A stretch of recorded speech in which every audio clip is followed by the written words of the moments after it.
Em uma pequena vila no interior do Brasil, uma menina de 7 anos, que jamais teve acesso à internet, ouviu fotografias de Carlo Acutis, deixa sua família e toda a comunidade perplexa ao descrever o jovem beato italiano com detalhes impossíveis de conhecer. A cor exata de seus olhos castanho esverdeados, uma cicatriz específica em seu joelho esquerdo, o modo peculiar como sorria ao programar e até o cheiro de pizza que sempre impregnava suas roupas. Mas o mais extraordinário não são apenas os detalhes físicos, é o que ela revela sobre conversas íntimas que Carlo teve com sua mãe, segredos guardados que nem mesmo os biógrafos oficiais conheciam, e uma mensagem de cura que transformará para sempre o coração partido de uma família que sofria em silêncio. Esta é uma história que desafia toda lógica e nos convida a acreditar que o céu está infinitamente mais próximo do que jamais imaginamos. Antes de começarmos esta história extraordinária, inscreva-se no canal para não perder outros relatos emocionantes e inspiradores como este. E deixe nos comentários de onde você está assistindo. Adoramos saber que lugares do mundo esta mensagem está alcançando. A luz suave da manhã penetrava pelas frestas das janelas de madeira da pequena casa, desenhando linhas douradas sobre o chão de tábuas desgastadas pelo tempo. Maria Eduarda, Duda para todos que a conheciam, estava sentada à mesa rústica da cozinha, mexendo distraidamente na tigela de mingau de aveia que sua mãe, Luciana, havia preparado com tanto carinho. Aos 7 anos, a menina era como tantas outras crianças daquela cidadezinha esquecida no interior de Goiás. Brincava de boneca sob a sombra das mangueiras, adorava desenhar com lápis de cor gastos e possuía um medo irracional de trovões que fazia seu coração disparar a cada tempestade. Mas naquela manhã de domingo, algo completamente diferente brilhava em seus olhos castanhos. Uma luz que Luciana não conseguia decifrar, uma certeza que parecia grande demais para caber em um corpo tão pequeno. "Mãe", chamou ela com aquela voz fina e cristalina típica das crianças, "o menino veio me visitar de novo." Luciana suspirou profundamente, enxugando as mãos molhadas no pano de prato surrado. Há exatamente 3 semanas, Duda havia começado a falar sobre um menino amigo que a visitava durante a noite. No princípio, tanto Luciana quanto seu marido Roberto atribuíram as histórias à imaginação fértil e colorida da filha. Afinal, que criança não tinha um amigo imaginário em algum momento da infância? "Ah, é? E o que esse menino disse hoje?" perguntou Luciana, tentando manter a voz casual, embora uma pontada de preocupação começasse a se formar em seu peito. "Ele diz que se chama Carlo e que veio da Itália." Luciana parou imediatamente o que estava fazendo, suas mãos congelando no ar. Aquilo era completamente novo. Geralmente, Duda apenas mencionava que o menino havia brincado com ela ou contado histórias engraçadas. Jamais havia revelado um nome específico, muito menos um país tão distante e improvável. "Da Itália?" repetiu Luciana, sentando-se lentamente à mesa de frente para a filha, seu coração acelerando sem motivo aparente. "Uhum", confirmou Duda, balançando as perninhas magras que não alcançavam o chão. "Ele é muito bonito, mãe.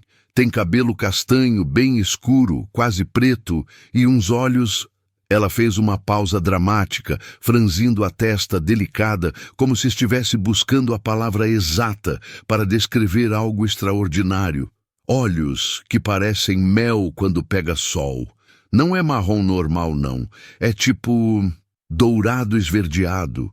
E ele tem uma pintinha bem aqui." Apontou para o próprio pescoço, do lado direito, logo abaixo da orelha. Pequenininha, quase escondida atrás do cabelo.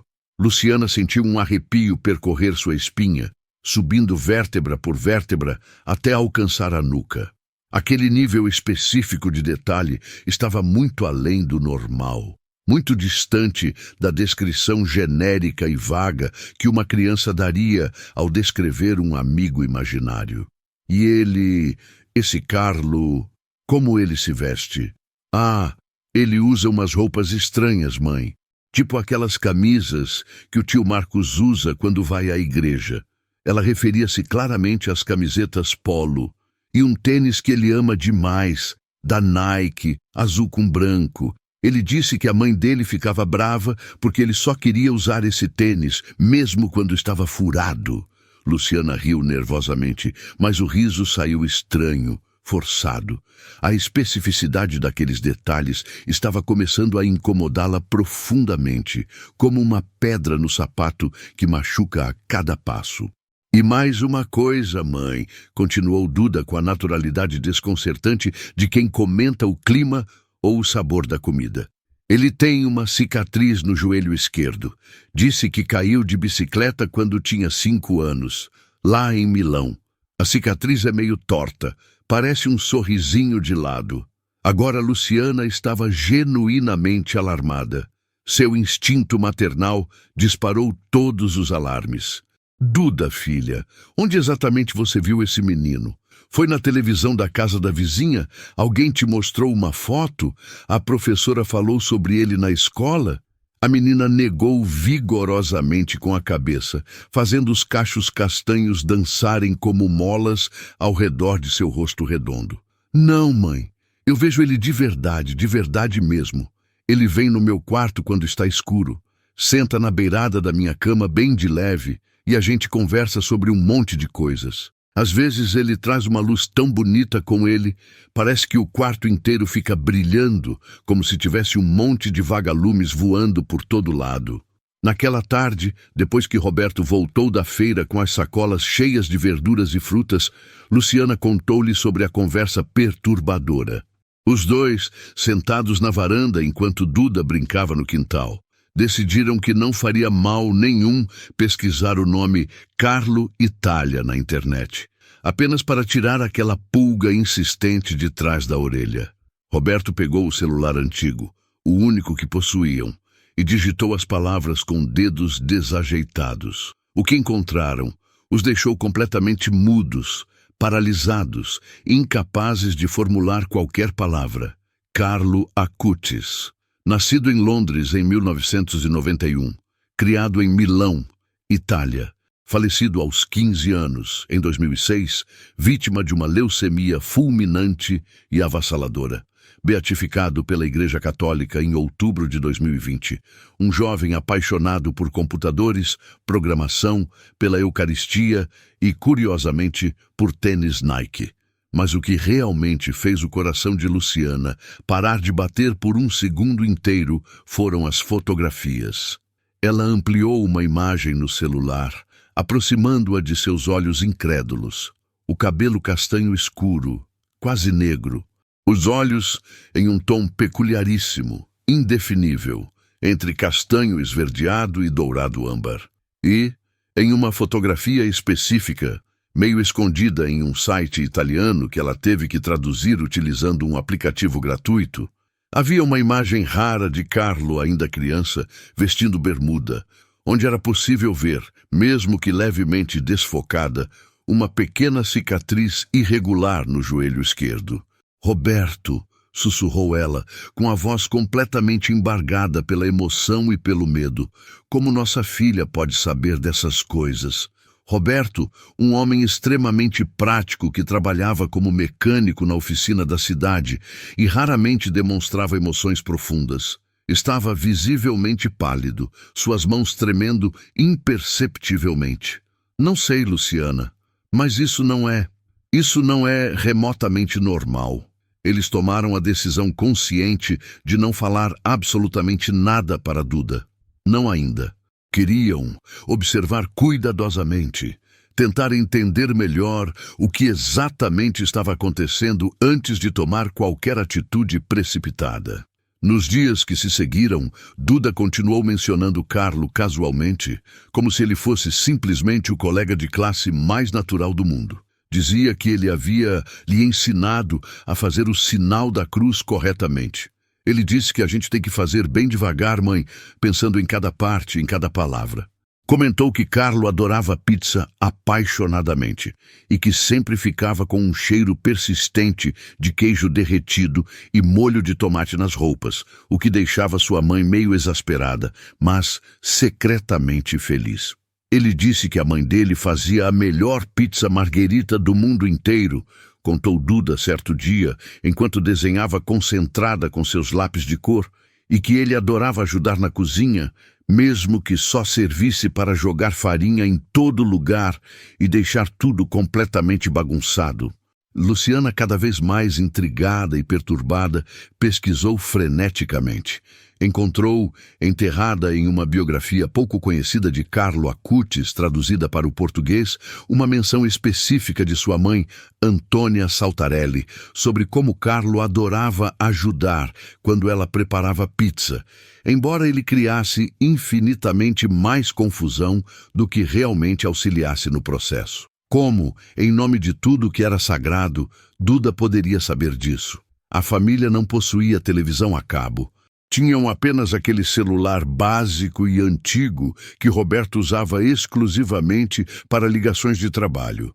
Duda não frequentava aulas de catecismo. A igrejinha local era demasiadamente pequena e não oferecia programas educativos para crianças. A menina mal sabia ler com fluência. Ainda soletrava muitas palavras. Certa noite, exatamente 2 semanas após a primeira conversa detalhada sobre Carlo, Duda acordou Luciana às 3 horas da madrugada. A casa estava mergulhada em um silêncio profundo, quebrado apenas pelo canto distante de grilos. "Mãe, mãe, acorda!" sussurrava ela urgentemente, sacudindo o ombro de Luciana com suas mãozinhas pequenas. "O que foi, amor?" murmurou Luciana, ainda envolta nas brumas do sono. "O Carlo está aqui agora. Ele quer que eu te conte uma coisa muito, muito importante." Luciana sentou-se na cama instantaneamente, como se tivesse levado um choque elétrico, o coração disparando descontroladamente. Acendeu o abajur com mãos trêmulas. Duda estava em pé ao lado da cama, descalça, vestindo sua camisola cor-de-rosa com estampa de estrelas, os olhos arregalados e extraordinariamente brilhantes na penumbra. "Ele está aqui neste exato momento?" perguntou Luciana, olhando nervosamente ao redor do quarto escuro, sentindo a pele arrepiar. "Está bem ali, pertinho de você, do seu lado", apontou Duda para o espaço aparentemente vazio ao lado esquerdo de Luciana, que instintivamente se encolheu, pressionando as costas contra a cabeceira da cama. "E o que exatamente ele quer que você me conte?" Duda respirou fundo, enchendo os pulmõezinhos de ar, como se estivesse se preparando mental e emocionalmente para recitar algo extremamente importante e delicado. "Ele disse que você precisa parar de se culpar pelo que aconteceu, que não foi sua culpa de jeito nenhum, que o bebê que você perdeu está com Jesus agora, e que é um menino, e que ele está completamente bem, muito feliz, brincando no céu com outros anjinhos. Ele disse que o nome que você escolheu escondido no seu coração, Gabriel, é muito lindo e que o bebê adora esse nome. E que ele, o Carlo, cuida do Gabriel lá em cima, brinca com ele todo dia." O mundo inteiro de Luciana desmoronou naquele instante. As paredes pareceram se inclinar, o chão se mover sob seus pés. 4 anos atrás, ela havia sofrido um aborto espontâneo devastador aos 5 meses de gestação. Ninguém, absolutamente ninguém, sabia o sexo do bebê, pois ela e Roberto tinham conscientemente decidido que seria uma surpresa maravilhosa. Mas Luciana sempre carregou uma convicção íntima, inexplicável, visceral, de que era um menino. Ela nunca havia revelado isso a ninguém, nem mesmo ao próprio marido. E o nome? Gabriel. Ela havia escrito esse nome sagrado uma única vez, há anos, em um caderno velho que guardava trancado em uma gaveta esquecida do guarda-roupa. Um caderno que Duda jamais havia visto, jamais havia tido qualquer acesso. As lágrimas começaram a escorrer pelo rosto de Luciana sem qualquer controle, formando rios quentes que desciam por suas bochechas e pingavam no cobertor. Como Como você pode saber disso, Duda? Como? Foi o Carlo quem me contou tudo, mãe. Ele disse que você chora escondida às vezes quando está sozinha, quando acha que ninguém está vendo, e que você precisa parar de achar que fez alguma coisa errada. Ele disse que essas coisas tristes simplesmente acontecem às vezes e que Deus não está bravo com você. Nunca, nunca esteve. Luciana puxou a filha para um abraço desesperadamente apertado, soluçando incontrolavelmente, seu corpo inteiro tremendo com a força da emoção reprimida por tanto tempo. Roberto, despertado pelo barulho dos soluços, acendeu rapidamente a luz principal do quarto e encontrou as duas abraçadas, mãe e filha fundidas em um único ser de lágrimas e amor. O que aconteceu? O que está acontecendo? Luciana não conseguia articular uma única palavra coerente. Apenas chorava, agarrada à Duda, como se a menina fosse uma tábua de salvação em meio a um oceano tempestuoso. Foi a própria Duda quem explicou com sua vozinha tranquila, límpida e incrivelmente madura. O amigo Carlo contou para a mãe sobre o irmãozinho que eu ia ter, mas que foi morar no céu antes de conseguir nascer aqui. Ele disse que o Gabriel está muito bem, que está tudo certo agora. Roberto sentou-se pesadamente na beirada da cama, como se suas pernas tivessem simplesmente desistido de sustentá-lo. Ele sabia sobre o aborto espontâneo, obviamente.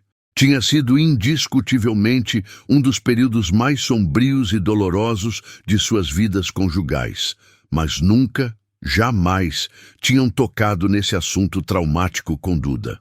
Ela tinha apenas 3 anos na época daquela perda terrível e não possuía memória alguma daquele período. Duda, disse Roberto, escolhendo cada palavra com extremo cuidado. Você tem absoluta certeza de que foi esse menino Carlo quem te revelou essas coisas? Tenho sim, pai. Ele está bem aqui neste momento. Apontou novamente para o mesmo espaço vazio de antes, e disse que vocês não precisam ter medo dele ou dessas visitas, que ele é um amigo verdadeiro, enviado especialmente, e que Jesus mandou ele vir aqui para nossa casa para ajudar, para curar, para trazer paz. Roberto e Luciana trocaram um olhar profundo, carregado de significado. Algo infinitamente maior do que eles, algo que transcendia completamente sua compreensão limitada, estava inegavelmente acontecendo dentro daquela casa humilde.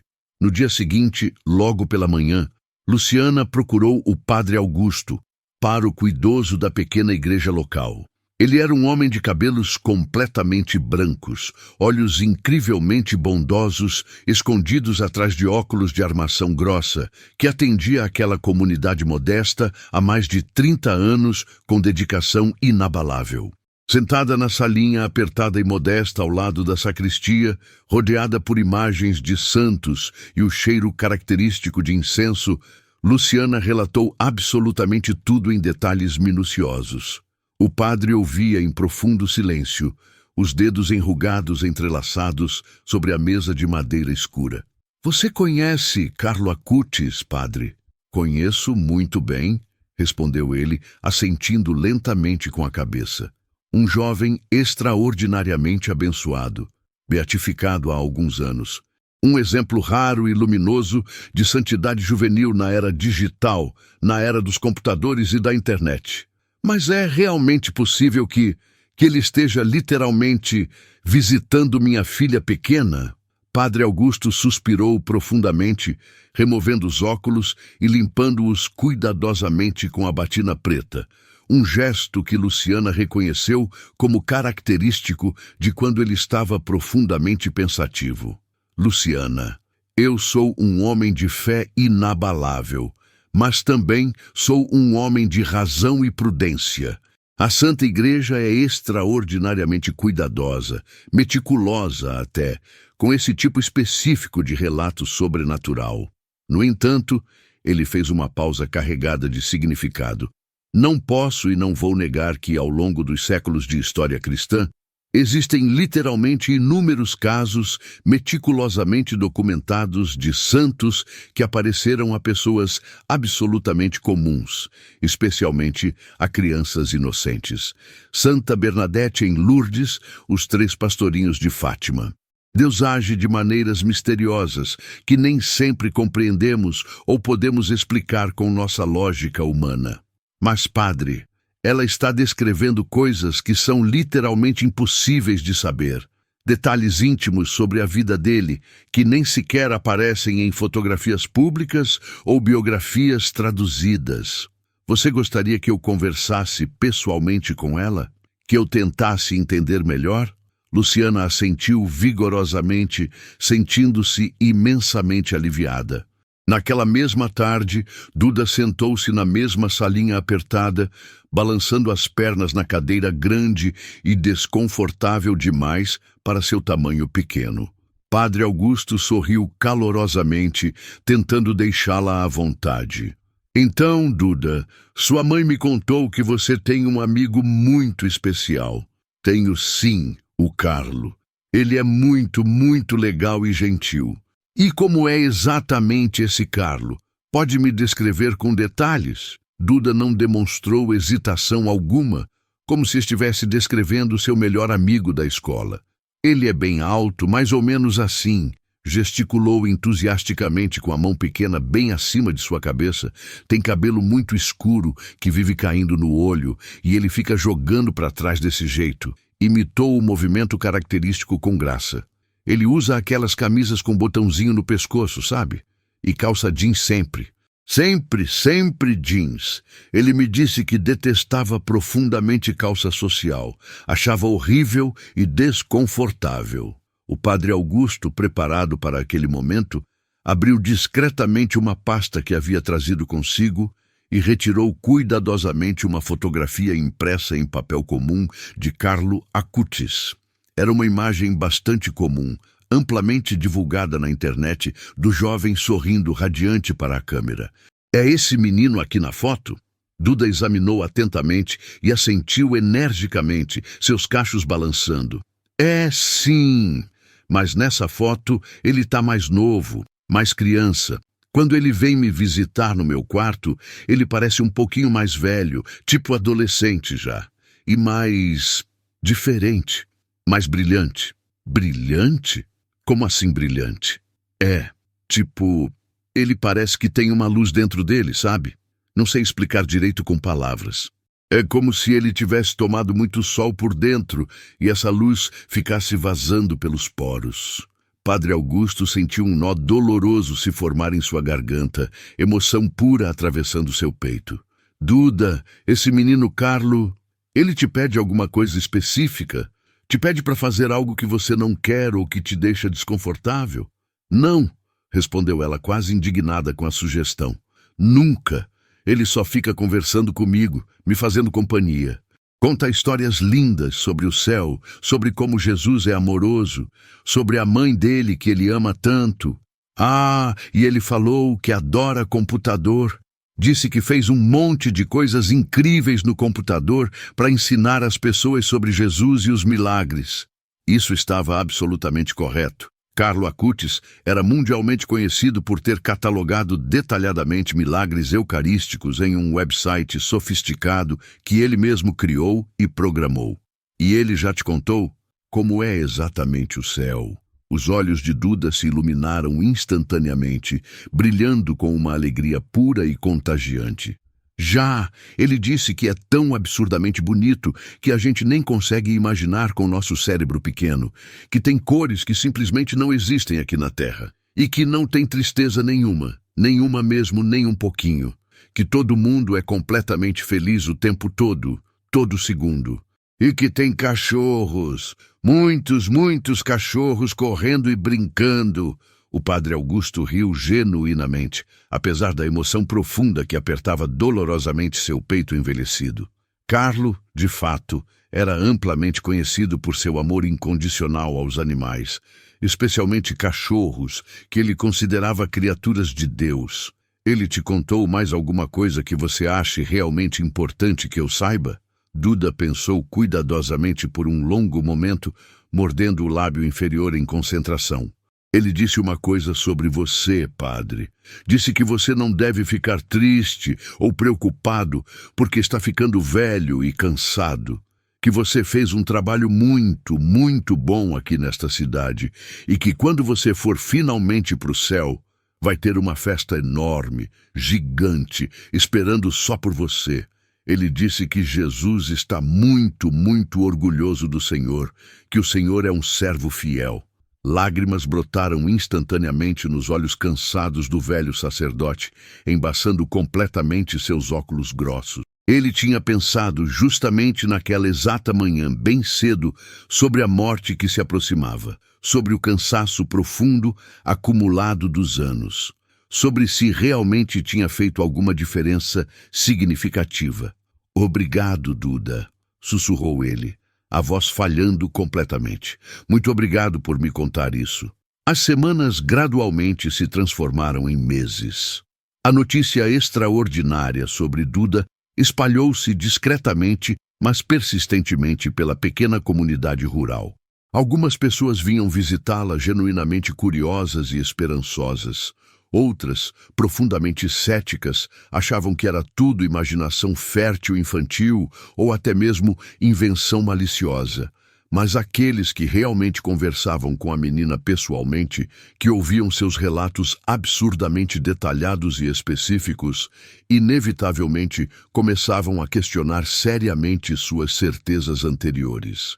Certo dia ensolarado, uma jornalista jovem de uma cidade vizinha maior veio à humilde casa de Luciana e Roberto pedindo respeitosamente permissão para entrevistar Duda para uma reportagem. Eles relutaram bastante inicialmente, mas a menina, com aquela simplicidade desconcertante e madura, disse tranquilamente que Carlo havia dito que estava tudo perfeitamente bem falar com a moça da caneta e do gravador. Durante a entrevista cuidadosa, a jornalista, uma mulher profissional de meia idade chamada Patrícia, que se declarava abertamente agnóstica, tentou astutamente pegar Duda em contradições óbvias ou inconsistências reveladoras. "Duda, você disse anteriormente que Carlo usa sempre tênis Nike azul com branco, mas em absolutamente todas as fotos oficiais disponíveis dele na internet, ele está claramente usando tênis completamente diferentes. Como você explica essa contradição?" Duda franziu a testa delicada, genuinamente confusa com a pergunta. "É porque essas fotos que vocês veem não são do tênis favorito dele de verdade. O favorito dele, o azul, a mãe dele guardou como lembrança preciosa, porque ele amava demais aquele tênis específico. O tênis que aparece nas fotos era o que ele usava para sair de casa, para ir na igreja ou passear, mas o azul era o que ele usava sempre em casa, principalmente para ficar sentado no computador programando." Patrícia anotou isso meticulosamente, profundamente incrédula, mas intrigada. Resolveu investigar a fundo aquela afirmação aparentemente impossível.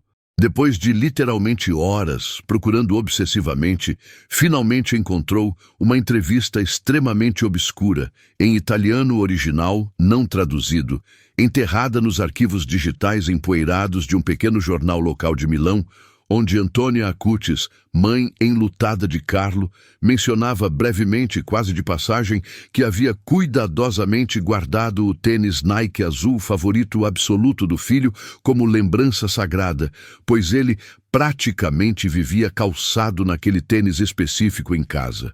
A matéria obscura jamais havia sido traduzida para português ou qualquer outro idioma. Estava completamente enterrada em um arquivo digital de 2007, inacessível para qualquer pessoa que não fizesse uma busca extremamente específica e determinada. Simplesmente não havia maneira física, lógica ou racional de Duda ter qualquer acesso possível a essa informação específica. Patrícia publicou a reportagem extensa e detalhada, e ela inesperadamente viralizou nacionalmente. De repente, aparentemente da noite para o dia, pessoas de absolutamente todo o Brasil começaram a procurar insistentemente a família de Duda. Alguns vinham desesperados em busca de cura milagrosa para doenças terminais. Outros queriam apenas ver pessoalmente a menina, tocá-la como se ela fosse uma relíquia viva. Luciana e Roberto ficaram genuinamente assustados e sobrecarregados com a dimensão esmagadora que aquilo estava rapidamente tomando. Foi quando o padre Augusto interveio decisivamente protegendo a família. Vocês precisam proteger sua filha acima de tudo, disse ele com firmeza paternal. Isso absolutamente não pode se tornar um circo mediático explorador. Se realmente é uma graça divina genuína o que está acontecendo aqui, ela deve ser tratada com profunda reverência e respeito sagrado, não com sensacionalismo vulgar e exploração. Eles concordaram completamente, aliviados. Limitaram rigorosamente as visitas. Duda retornou gradualmente à sua rotina absolutamente normal de criança comum. Escola municipal, brincadeiras no quintal, desenhos coloridos, mas Carlo continuava visitando-a regularmente, fielmente. Uma noite particularmente silenciosa, Duda entrou calmamente na sala onde Luciana e Roberto assistiam distraidamente à televisão velha. Mãe, pai, o Carlo disse que precisa ir embora agora. Luciana sentiu seu coração apertar dolorosamente, como se uma mão invisível o comprimisse. Ir embora? Por quê, filha? Porque a missão dele aqui já acabou completamente. Ele disse que Jesus o mandou vir especificamente para ajudar o padre Augusto a acreditar novamente que o trabalho dele valeu genuinamente a pena, e para ajudar você, mãe, a finalmente se perdoar pelo que aconteceu. E agora tudo já está certo, curado, resolvido. Mas ele vai voltar algum dia? Duda sorriu, um sorriso simultaneamente triste, mas transbordante de paz profunda. Ele disse que a gente certamente se vê de novo, lá em cima, no céu, mas que agora ele realmente precisa ir cuidar de outras pessoas que estão precisando urgentemente dele, que estão sofrendo e precisam de conforto. E você está bem com isso, filha? Perguntou Roberto gentilmente, observando a expressão serena estampada no rosto pequeno da filha. Estou sim, pai. Estou muito bem. Porque agora eu sei com absoluta certeza que ele é real. Que o céu é completamente real. Que o Gabriel está perfeitamente bem e feliz. E que um dia, quando a gente morrer, mas só lá na frente, bem longe ainda, viu? A gente vai estar todo mundo junto de novo, para sempre. Aquela noite foi a última vez registrada que Carlo Acutis apareceu para Maria Eduarda. Ela acordou tranquilamente na manhã seguinte, dizendo com naturalidade que ele tinha vindo durante a madrugada, que tinha dado um abraço apertado e caloroso nela. Abraço de santo é quente, mãe, parece sol quentinho na pele. E que tinha ido embora serenamente, mas deixando uma sensação de paz absolutamente gigantesca, que ela sentiu como se o quarto inteiro estivesse completamente cheio, transbordante de amor puro. A história extraordinária de Maria Eduarda e suas visitas místicas de Carlo Acutis percorreu rapidamente o Brasil inteiro, e, eventualmente, chegou até mesmo ao Vaticano, onde foi cuidadosamente incluída em uma coleção oficial de relatos de possíveis intercessões sobrenaturais do jovem beato. A Santa Igreja, como sempre em sua sabedoria milenar, manteve sua característica cautela prudente. Não confirmou definitivamente, nem negou categoricamente a veracidade sobrenatural dos eventos relatados, mas reconheceu publicamente que algo genuinamente extraordinário e inexplicável havia inegavelmente acontecido naquela família humilde do interior brasileiro.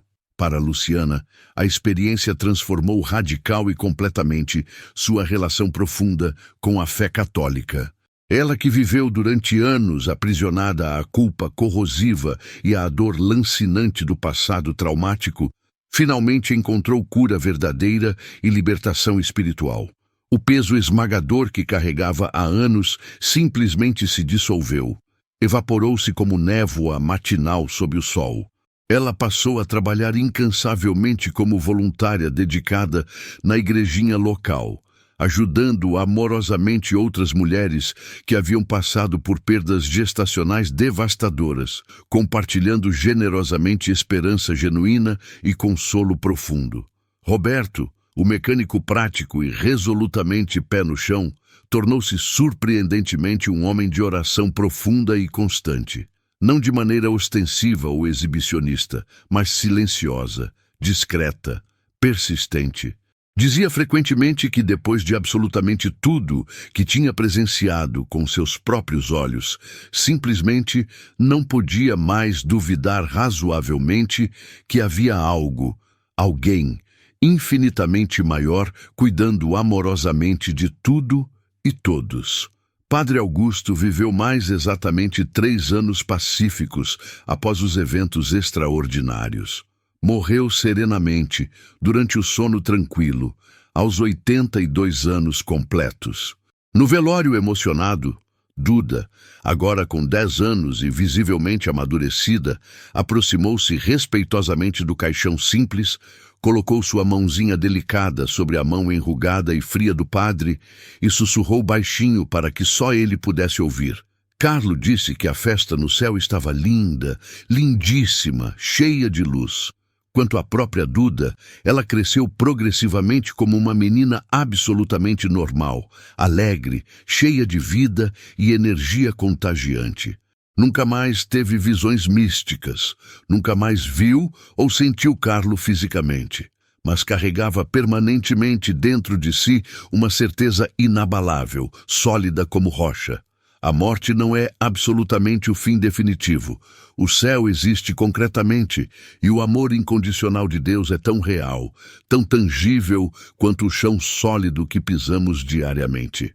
Ela guarda cuidadosamente, até os dias de hoje, um desenho especial que fez quando tinha exatamente 7 anos. É um retrato colorido de um menino de cabelo escuro como a noite, olhos dourados esverdeados brilhantes, sorriso largo e genuíno, usando uma camisa polo azul e um tênis azul inconfundível da Nike.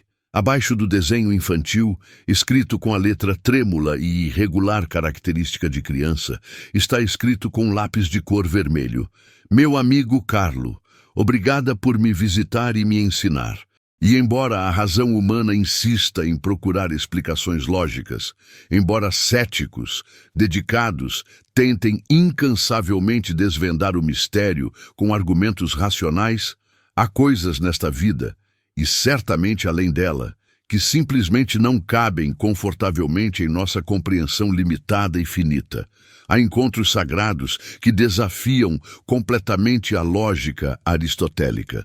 Há amizades verdadeiras que transcendem magnificamente o tempo linear e o espaço tridimensional. E às vezes, apenas às vezes, o céu glorioso se inclina misericordiosamente um pouco mais perto da terra ferida. E um santo jovem que amava apaixonadamente computadores e pizza marguerita vem gentilmente visitar uma menina simples no interior esquecido do Brasil, só para lembrá-la ternamente e a todos nós, observadores atônitos, de que absolutamente nunca, jamais, estamos verdadeiramente sozinhos nesta jornada. Se esta história tocou profundamente seu coração, por favor, inscreva-se no canal para receber mais relatos inspiradores e emocionantes como este. E não esqueça de comentar abaixo de onde você está assistindo. Sua presença aqui é uma bênção genuína e adoraríamos saber de que parte do mundo você está nos acompanhando nesta jornada de fé.